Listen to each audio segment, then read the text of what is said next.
Hi everyone, hope you're doing well from wherever you're watching this channel, depending on your time zone. Now, there was allegation of organized prayer event that was supposed to take place at Kabiroini Stadium, that's Nyeri County. And of course, according to allegations, Maina and Jenga was supposed to grace that event. So police officers came in to disperse the youth, and many youth were arrested in Nyeri just because they were suspected to be part of the people who want to attend that event. The reason behind the arrest, again, is allegation, what many are referring to as profiling youth as Mungiki in Mount Kenya region.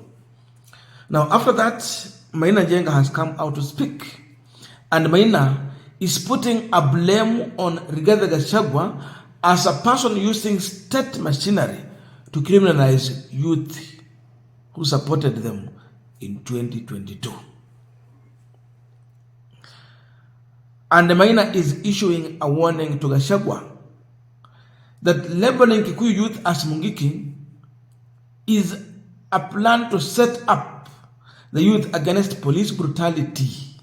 And we know what normally happens once you have been profiled as Mungiki. Therefore, he is issuing Gachagwa an ultimatum to ensure that the youth who have been arrested have been released with immediate effect. And this is his message to Gachagwa. We are here to speak about the situation in Nyeri, on how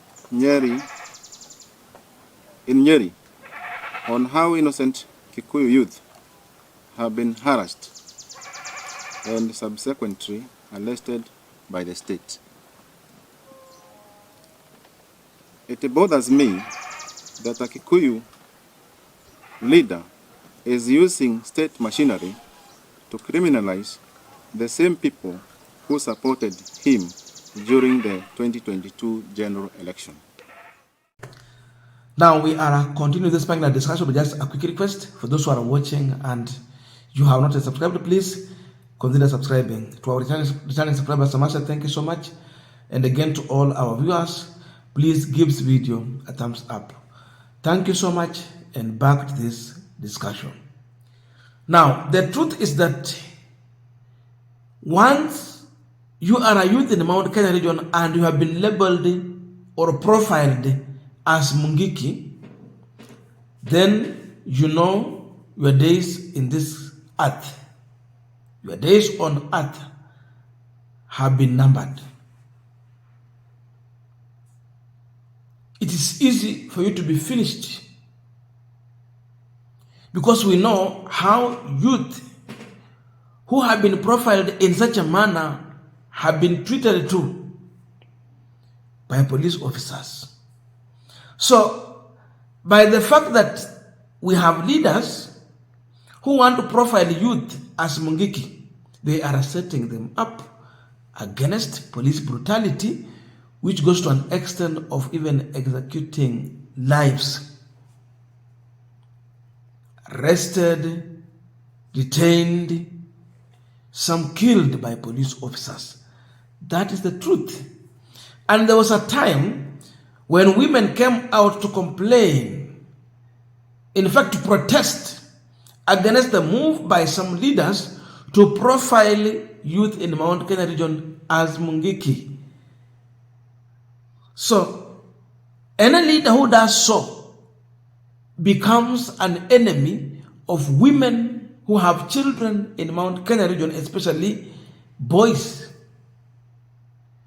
You are their enemy. And therefore, Gachagwa, as Maina Jenga is putting it out, he has set himself by falling into Maina Jenga's trap for arresting the youth and profiling them as Mungiki. The youth are going to hate Gachagwa. The mothers of this youth, or any mother in Mount Kenya who has a boy child, will hate Gachagwa with passion because they know what it means for their kid once youth have been started profiling as Mungiki. just because they were gathering to have an event which is not being supported by Gachagwa. So Gachagwa is falling into Maina Jenga's trap if indeed he gave such kind of an order to police officers to arrest the youth. Kwa jina naitwa Emily Kiboi, chairman wa Kikuyu Council of Elders Nairobi County. Yangu ni kulalamika tu kwa sababu ya wamama, wale leaders wetu wa mama 10 walitoa bless kuhusu vijana wetu. Vijana wetu wanawaita mtungeki. Mimi kwangu nina huzuni sana. Tukishindwa hii Kenya tunaelekea wapi? Mount Kenya tunaelekea wapi? Afadhali hiyo jina ingetajwa na ule watu wa kutoka Western, wale wajui mambo ya Kikuyu Elders na wajui mambo ya Mount Kenya.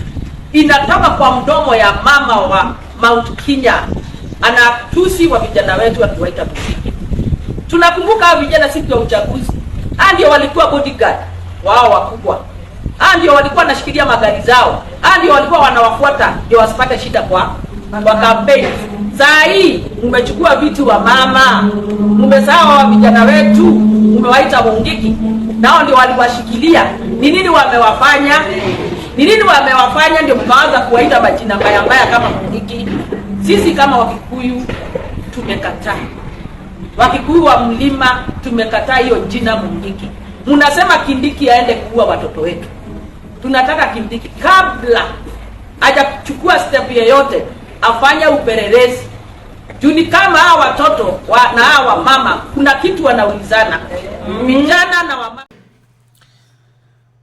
Now you look at what is happening in Mount Kenya region, then you wonder, is Mount Kenya region part of Kenya? Or what is going on? Because there was a time, even it became a crime for youth in Mount Kenya region to gather and sing songs in Kikuyu dialect. It becomes a problem. Ya kwamba nyinyi ni Wakikuyu 3, 4, 5 mmekutana, then you are singing Kikuyu songs.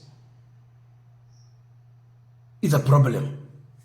That you should not sing the Kikuyu songs.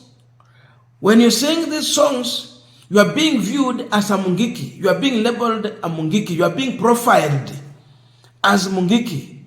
Then that becomes risk for you. So imagine these are Kenyans who cannot enjoy assembling together as the Constitution provides that to us. You can't assemble. You can't engage. To an extent, you cannot sing in your own dialect. Huwezi imba kwa lugha yenu. Ukiimba hivyo, wewe ni mungiki. So, are Mount Kenya youth children of the lesser God in their own country? That is the question that Maina Jenga is trying to ask.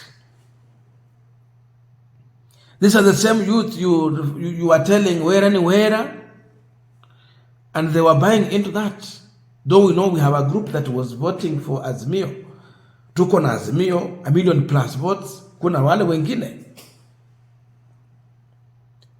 But now, the youth have become victim of false promises.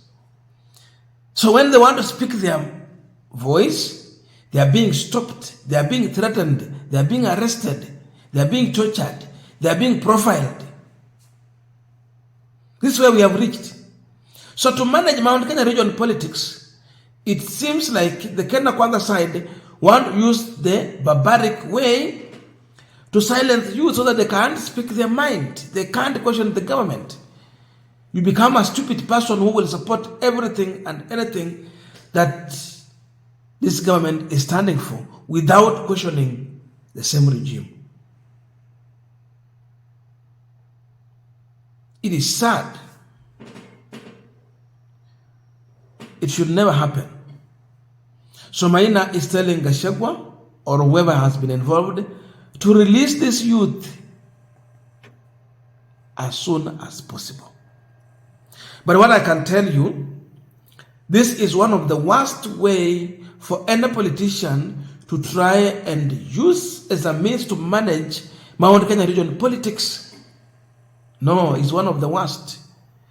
You can't use brutal way to gain popularity or public confidence or to manage politics in your own region. They have to embrace dialogue and other means that is convincing, but not force. With all this force, at the end of the day, it will reach a time, instead of people in Mount Kenya region viewing Gachagwa as a leader who can protect the community, they will view him as a dictator who wants to dictate to the community. That alone is enough to launch a protest against Gachagwa, because Gachagwa will be viewed as an enemy of the women in Mount Kenya region. So in this war, we have women who are not happy when they see their son being profiled as Mungiki. Youth are not happy when you profile them in that way. So it's a huge war. And remember, kama kuna wapigaji kura wengi Kenya hii ni wanawake, wamama. So if you are engaging in something that is going to disgruntle women, to piss off the women, because once you touch on a child, you are literally touching on a woman. So if women are not happy with you, youth are not happy with you, kuragano na baki nayo. Gachagwa has fallen into Maina and Njenga's trap. And maybe he might not get out of this.